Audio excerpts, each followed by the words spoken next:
Le maire de Jansac-la-Palud éponge les dernières flaques d'eau. Avec ses adjoints et les agents municipaux, il est sur le pont depuis 7 heures du matin pour assécher 2 salles de classe. Aspirateur à eau, lave-pont, et puis voilà, pour faire face le plus rapidement possible, accueillir les enfants dans de bonnes conditions. Donc on les accueille là maintenant dans des salles qui servent pour des activités périscolaires notamment, et puis éventuellement les enfants qui peuvent être gardés par les parents pour la journée pour nous permettre de faire face à l'urgence. Dans les salles de classe, les cahiers sont en mode séchage, tout comme les matelas de la salle de repos. L'eau est passée par les plafonds, le toit a été saturé en raison d'évacuations trop petites. En 20 minutes, en fait, ça a chargé les chéneaux et les gouttières. Donc les gouttières n'ont pas pu évacuer l'eau.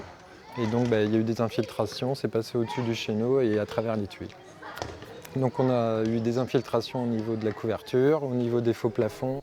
En marge de ces infiltrations dans l'école, la commune de Jansac-la-Palud a dû faire face à un phénomène de ravinement sur l'un de ses chemins communaux.